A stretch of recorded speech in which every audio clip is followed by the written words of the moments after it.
افسوس کا مقام ہے۔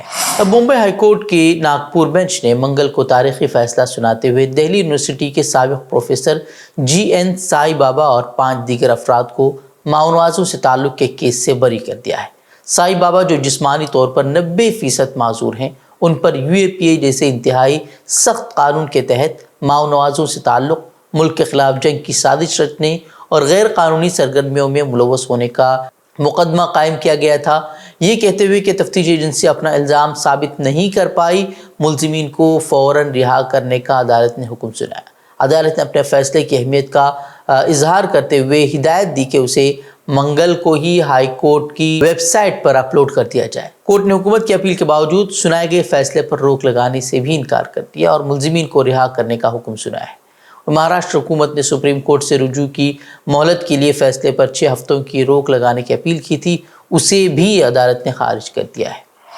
مغربی بنگال میں اساتذہ کی بھرتی کے کیس اور دیگر کئی مقدمات میں ممتا بنرجی سرکار کے خلاف فیصلہ سنانے اور ان کے وزیر تک کو جیل میں بھیجنے کا حکم سنانے والے کولکتہ ہائی کورٹ کے جسٹس ابھیجیت گنگوپادھیائے منگل کی دوپہر جج کے عہدے سے استعفیٰ انہوں نے دے دیا ہے اور ساتھ ہی قیاس آرائیوں کو سچ ثابت کرتے ہوئے انہوں نے BJP میں شمولیت کا اعلان کیا ہے۔ اس کے ساتھ ہی TMC سرکار کے خلاف ابھیجیت گنگوپادھیائے کے سنائے گئے تمام فیصلوں پر اب وہ سوالیہ نشان لگ گئے۔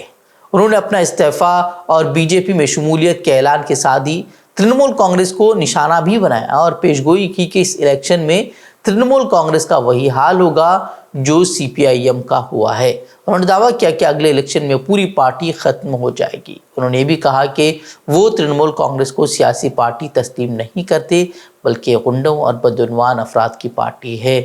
اتر پردیش کی یوگی حکومت اگرچہ ریاست میں انصاف اور قانون کی بہتری کے دعوے کر رہی ہو، مگر رونما ہونے والے واقعات لا اینڈ آرڈر اور انصاف اور قانون کی صورتحال کو دنیا کے سامنے بیان کر رہے ہیں۔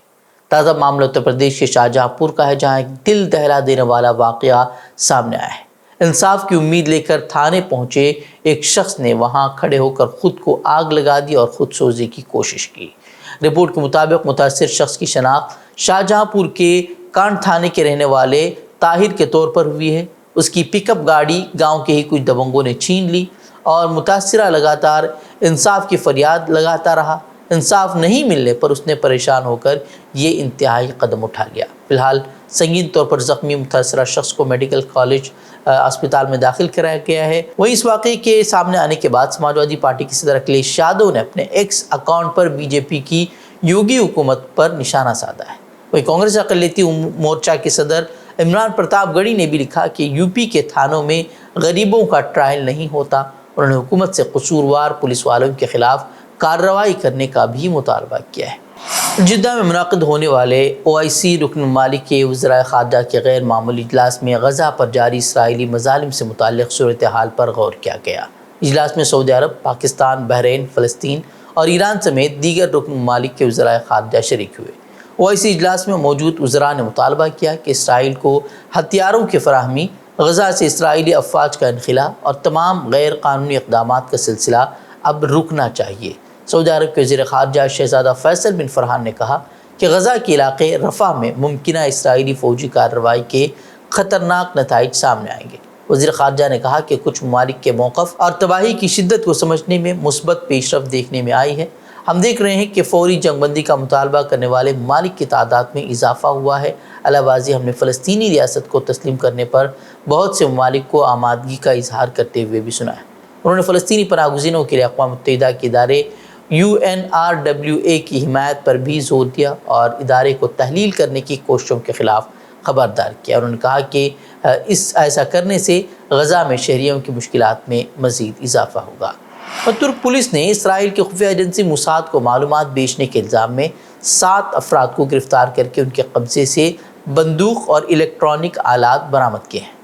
MIT ایجنسی نے بتایا کہ کرائے کا جاسوس سابق سرکاری ملازم تھا اور مبینہ طور پر مشرق وسطیٰ کی کمپنیوں، ترک عہدیداروں کی معلومات ٹریکنگ آلات نصب کرتے ہوئے حاصل کر رہا تھا اور ان کی نگرانی میں مصروف تھا۔